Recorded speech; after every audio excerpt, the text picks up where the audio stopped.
ఒక్కొక్కసారి కొన్ని ఆపరేషన్స్‌లో కూడా ఎముక మీద అంటే బోన్స్ పైన ఇన్ఫెక్షన్ లాగా వచ్చింది. దీనికి ఆపరేషన్ చేయాలని అంటారు కదా! అలాంటి కేసెస్ కూడా మీ హాస్పిటల్‌లో వచ్చినాయి అంటారా సార్?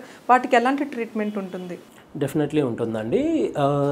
బోన్ ఒక్కసారి ఇన్ఫెక్ట్ అయ్యాక దాన్ని ఇన్ఫెక్షన్ వచ్చిన తర్వాత దాన్ని క్యూర్ చేయడానికి చాలా పద్ధతులు ఉన్నాయి.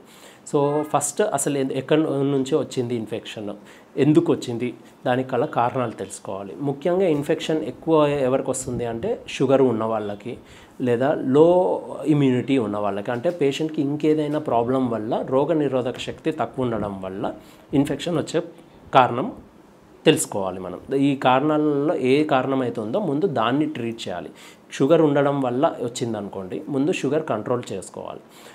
వేరే కారణం ఏదన్నా ఉంటే పేషెంట్ ఒకవేళ స్టెరాయిడ్ థెరపీ మీద ఉన్నాడు, లేకపోతే పేషెంట్కి లో ఇమ్యూనిటీ ఉంది, ఎందుకు ఉంది, దానికి స్టెరాయిడ్స్ ఏమన్నా ఆపి మనం ఏమన్నా చేయొచ్చా, అవి క్లియరప్ చేసుకోవాలి.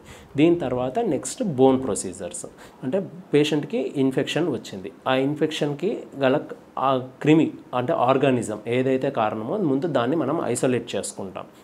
సో దాన్ని కల్చర్కి పంపించుకొని దానికి ఏ మందులు పనిచేస్తాయో అవి మనం కల్చర్ రిపోర్ట్ మైక్రోబయాలజీ ల్యాబ్ ద్వారా తెలుసుకొని దానికి ఇంజెక్షన్స్ అవి పెట్టుకుంటాం. ఒకసారి బోన్ ఇన్ఫెక్ట్ అయ్యాక సో దానికి తగ్గ ప్రొసీజర్స్ ఉంటాయి. దానికి క్యూరటేజ్ అని ఉంటుంది. ఇప్పుడు ఇలిజరోవ్ కూడా చేస్తున్నారు చాలామంది. ఇలిజరోవ్ పద్ధతి వల్ల కూడా మనం ఇన్ఫెక్షన్ని తగ్గించవచ్చు. ఒకసారి బోన్ ఇన్ఫెక్షన్ అయ్యాక సర్జరీ చేసినాక ఇంకొకసారి కూడా వచ్చే అవకాశం ఉందంటారా?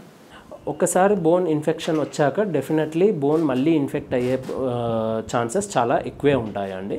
సో కానీ ఆ ఇన్ఫెక్షన్ తగ్గించేటందుకు మ్యాక్సిమం మనం ట్రై చేస్తాం. దానికే కొన్ని పద్ధతులు ఉన్నాయి. దాంట్లో ఇలిజరోవ్ మెయిన్ థింగ్ అన్నమాట. సో ఒక్కసారి ఇన్ఫెక్షన్ వచ్చాక ఇలిజరోవ్ అన్న ప్రొసీజర్ చేయడం వల్ల ఇన్ఫెక్షన్ వచ్చే ఛాన్సెస్ చాలా తక్కువ ఉంటాయి. కానీ ఇలిజరోవ్ అనేది కొంచెం కాంప్లికేటెడ్ ప్రొసీజర్. రింగ్స్ లాగా వస్తుంది, అవి బయటికి కనిపిస్తూ ఉంటాయి. అది కాకుండా వేరే లోపల వేసే పద్ధతులు కూడా కొన్ని ఉన్నాయి. కాకపోతే వీటి వల్ల గ్యారంటీడ్ రిజల్ట్స్ పెద్దగా ఇవ్వలేము, బట్ ఇవి కూడా ఒక ప్రొసీజర్. లోపల యాంటీబయాటిక్ నెయిల్స్ అనేసి లేదా యాంటీబయాటిక్ సిమెంట్ అని ఇవి పెడుతూ ఉంటాము. కాకపోతే ఇవి ఖచ్చితంగా 6 వీక్స్ తర్వాత మళ్ళీ తీసి మళ్ళీ ఫ్రెష్గా చేయాలి.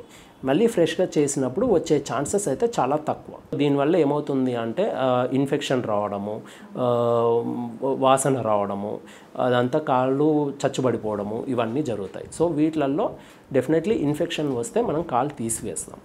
కానీ అది తర్వాత సో ఇప్పుడున్న ఆధునిక పద్ధతులలో యాంపిటేషన్ అంటే ఆ భాగాన్ని తీసేయడాన్ని. Like and subscribe Eagle Health and beauty.